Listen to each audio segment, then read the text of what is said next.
เกิดอะไรขึ้นกับสมองเมื่อเราโกรธและสติเข้าไปช่วยหยุดมันได้อย่างไรเคยสังเกตไหมครับบางครั้งเราโกรธเพียงไม่กี่วินาทีแต่กลับพูดคำที่ทำร้ายคนอื่นได้เป็นปีบางครั้งเราเสียใจทีหลังว่ารู้อย่างนี้ไม่พูดแบบนั้นดีกว่าคำถามคือตอนที่เราโกรธนั้นเกิดอะไรขึ้นกับเราพระพุทธเจ้าตรัสว่าโทสะหรือความโกรธเป็นไฟที่เผาคนโกรธก่อนเผาคนอื่นเสมอน่าอัศจรรย์ที่วันนี้วิทยาศาสตร์ด้านสมองกำลังค้นพบสิ่งเดียวกันนักประสาทวิทยาพบว่าเมื่อเราโกรธสมองส่วนที่ชื่อว่าอะมิกดาลาหรือศูนย์เตือนภัยของสมองจะทำงานอย่างรวดเร็วมันตีความว่าเรากำลังถูกคุกคามจึงสั่งให้ร่างกายเข้าสู่โหมดต่อสู้ทันทีหัวใจเต้นแรงความดันสูงกล้ามเนื้อตึงและมีการหลั่งอะดรีนาลีนจำนวนมากในเวลาเดียวกันสมองส่วนหน้าที่เกี่ยวกับเหตุผลการยับยั้งชั่งใจ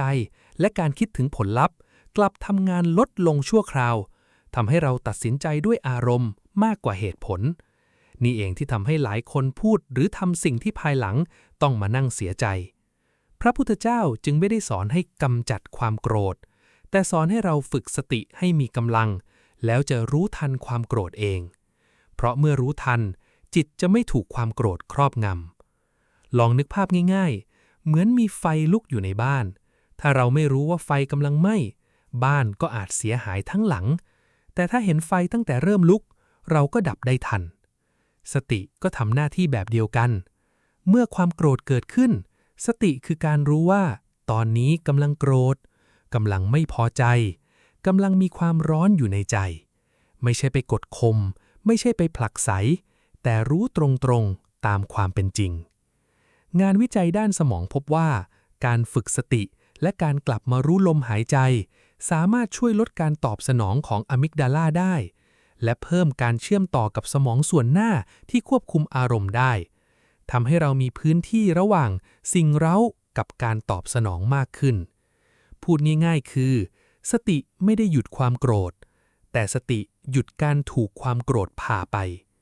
นี่สอดคล้องกับหลักสติปัฏฐานในพระพุทธศาสนาเมื่อโกรธก็รู้ว่าโกรธ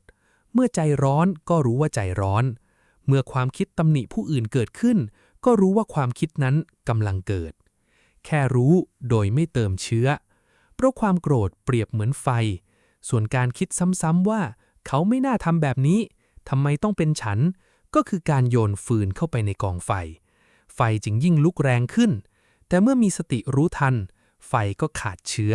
แล้วค่อยๆดับลงเองนักวิจัยยังพบอีกว่าผู้ที่ฝึกสติเป็นประจำมีแนวโน้มตอบสนองต่ออารมณ์โกรธได้ดีขึ้น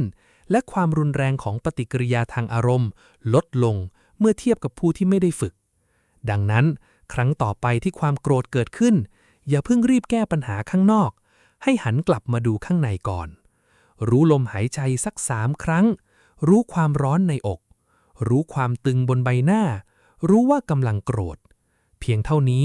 สมองส่วนที่มีเหตุผลจะเริ่มกลับมาทำงานและใจจะค่อยๆสงบลงจำไว้นะครับความโกรธไม่ใช่ศัตรูแต่ความขาดสติไม่รู้ทันความโกรธต่างหากที่เป็นปัญหาเมื่อมีสติเราจะเห็นความโกรธเป็นเพียงอารมณ์หนึ่งที่เกิดขึ้นตั้งอยู่แล้วดับไป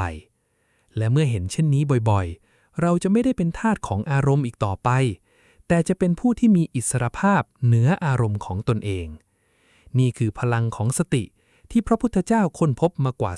2,500 ปีและวันนี้วิทยาศาสตร์กำลังค่อยๆพิสูจน์ให้เราเห็นว่าสติสามารถเปลี่ยนทั้งใจและเปลี่ยนทั้งสมองของเราได้จริงขอทุกท่านมีสติรู้เท่าทันอารมณ์และเจริญในธรรมทั่วกันครับสาธุ